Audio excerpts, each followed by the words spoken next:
So here is the breaking news. The exam pattern for US CMA program is changing in 2026. Now, when is this change becoming applicable? The first window where this will be tested, the new exam pattern will be tested, is in May-June 2026 window.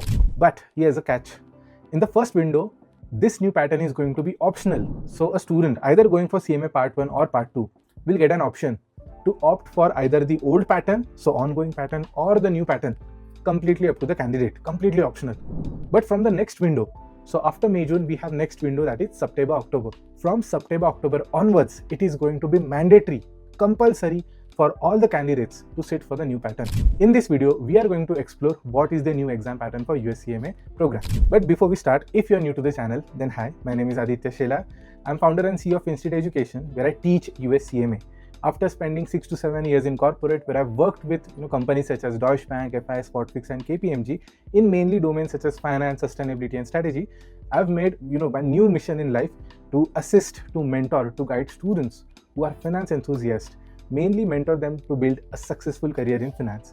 So if you're someone who's interested in professional course such as US CMA, ACCA, or any other relevant course, you can subscribe to the channel. If you're someone who wants to pursue these courses, you can get in touch with me for guidance, and let's get started. So as we know, US CMA exam is of overall 4 hours, which has 2 components or 2 segments. First segment is for 3 hours, where you get 100 MCQ questions for 375 marks. Now in these 3 hours, when you attempt these 100 questions, there's a requirement that you have to meet. You have to get at least 50% of the MCQs correct out of this 100. Once you have more than 50% of the MCQs correct, immediately, the moment you click on next or submit, you get additional 1 hour. And in this 1 hour, you get 2 essay type questions. I'm talking about the old pattern. You get 2 essay type questions. And to give you an example of essay type question, think about English comprehension question you used to get during your school days. You have a long story regarding some company facing some issues, and for one essay type of question, you will get 5 to 6 sub questions. Let's take an example. Okay, there's a company on fire. They were producing something. They had a client pending who was looking forward to that order, and they were planning to build a good relation with that client. Now, when this accident happened, what all risks were involved? Now, when we want to deliver the product, should we fix the company and deliver, or should we outsource it from somewhere? So this kind of sub questions would show up. So the story stays the same, that there's an accident. Now there's certain cost for outsourcing and a number of things, and there are sub questions. In the old pattern, you had to type out the answer. So you had to write down, couple of bullet points explaining what all the different types of risk. Next question, if we produce in-house versus if we outsource, this will be the cost. So what decision we should take? All the things need to be typed out. Now 4 to 5 bullet points would have been enough for any given question. And overall, you get 2 essay type of questions. So 5 to 6 sub questions for first essay, 5 to 6 sub questions for second essay.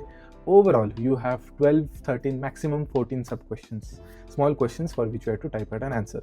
You get overall 1 hour for this essay type of questions, and total 125 marks for this essay segment, the second segment. So overall, you had an exam of 500 marks, 375 for MCQs, 125 for your essay type of questions. Now, as per the new pattern, there is no change in the first segment. You still have 100 MCQs for 375, everything stays the same. The change is happening in the second segment. Now, instead of essay type questions, you have something called as case study simulation based question. Now, what's the difference in case study simulation based question? Again, the fundamental stays the same. You have a story where there is some issue in the company, but now instead of typing out the overall answer where you have to write down statements, you have to write down your opinions, now you don't have to do that anymore. There will be a small block given where you have to type in your answer, but just the numbers. Now there is no typing of statements required as such, just the number. There's a screenshot on your screen which will give you some idea.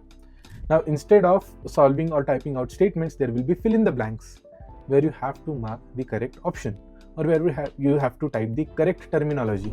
So what is happening that we had a meeting with the officials, and one question was asked that what is the motive behind this transition? And the institute stated this clearly, that IMA wants to focus on testing the business acumen, the finance acumen, or overall financial management skill set of candidates. It is not a writing ability type of tests. There are other tests which focuses on this. But when we talk about CMA exam, it is specifically focusing on management accounting, financial management, or overall segment of business acumen where financial skill set is required. That's why the transition. Second thing, there are multiple other such exams which actually has this kind of simulation. For example, CMA exam had such simulations. There are CPA exams also which have similar kind of simulations. So it is adapting to other set of exams which have similar offerings. Third interesting part, see, earlier when you were writing an essay, you were typing out an answer, there was manual intervention required. You needed an expert in the backend who will check your overall answer and then give you scores. So let's say if an answer is partially correct, you would get those partial marks. But in the new segment, let's say if there is a number required as an answer, either the number is correct or the number is incorrect. So either you get full marks or you don't get any marks. And don't get confused over here that, sir, what if we added 2 decimals and the answer required had only 1 decimal? In your overall answer block, there will be a format given that you have to answer with just 1 decimal. So you have to follow the exact pattern, type in your answer, and it will be automatically checked. So the requirement for manual intervention is being removed. And this was also another motive that IMA wanted to, let's say, eventually decrease the time for your result release, to avoid manual intervention and to automate checking of your answers as soon as possible. So eventually, hopefully, you will get your result sooner. Nowadays, we have around 42 to 45 days of break after your exam or the last day of your exam month. From that time, we take around 42 to 45 days for your result to come. They're planning to reduce it. No strong comment on this topic as such, but yes, that is on their tables. Now, one of the most frequent question asked is, sir, how do we get to choose that if you're sitting for this pattern or not? Now, please note, the optionality only stays for May-June attempt. September, October onwards, everyone has to sit for the new attempt. For May-June, when you're registering yourself on the Prometric website, you'll get an option that should you go for essay type of questions or you should go for your overall new pattern, simulation based or case study based simulation question. Once you opt for that, the testing center will make such arrangements, and when you arrive at the testing center for your exam, you will get the required question paper. So you have to preemptively decide. In advance, you have to decide which pattern you'll be going for. Now, there are 2 frequently asked questions regarding this change. First is, sir, how many questions would be there in that last 1 hour? How many case study based simulations would be there? And second question is, if you are someone who's going for May-June attempt, what should you opt for, old pattern or the new pattern? So here's the answer to the first question. See, overall in the last pattern or the old pattern, we had 2 essay and total 13 to 14 sub questions. I'm expecting similar number of sub questions to be there. Now we don't have clarity or firm answer that there would be X amount of simulations over there. We don't have that update yet. If I get an update, I'll share it in the description or in the pinned comment. But my expectation is the duration is same, 1 hour.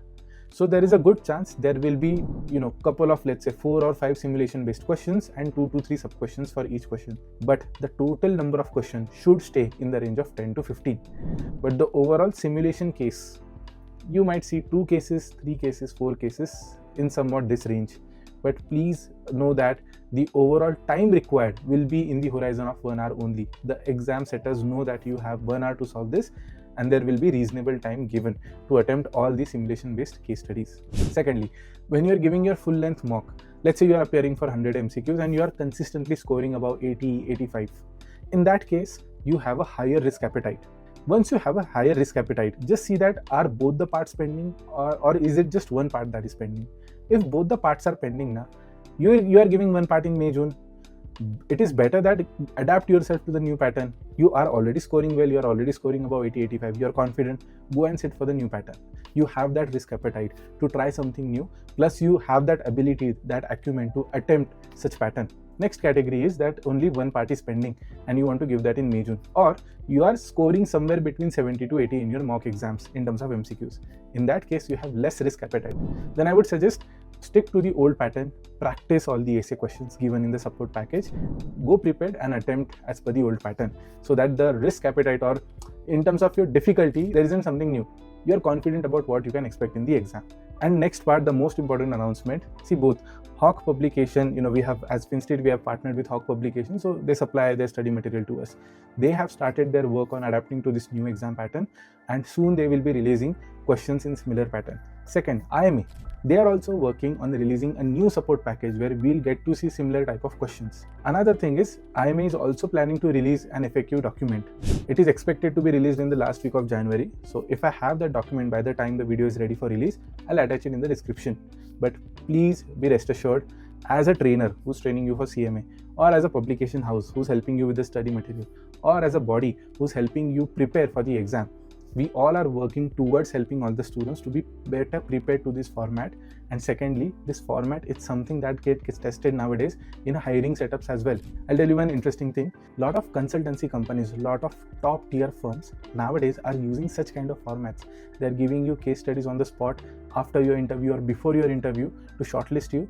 And in this overall setup, they test you, how you perform, how you answer, how you give your opinions, or how you answer to different scenarios. So this is somewhat an initiative that IMA has taken to put students one step closer to their hiring setup or one step closer to their corporate journey. So I hope this video gave you some clarity around what to expect in the new exam pattern. If you have any doubts, queries, concerns, any queries, please post it in the comment section. I'll personally answer all the queries that come through, given that this is a high priority topic. A lot of students are facing, multiple concerns, queries around this. A lot of students are asking that, sir, will it become more difficult? No, the difficulty would be more or less at the same level. And secondly, even if it becomes difficult, you always have scaling method, right? Which can help you with the marking system, scaling of your marking system. If you don't know how the scaling system works, there's a different video I've recorded. You can click here and watch that. But there's a scaling system that is there to support your performance. So don't worry at all. Keep up with your preparation. Stay in touch with your mentors if you have any doubts. And all the best for your exams. Thank you for watching the video. If you like it, press thumbs up. Subscribe if you're new. I'll see you in the next one.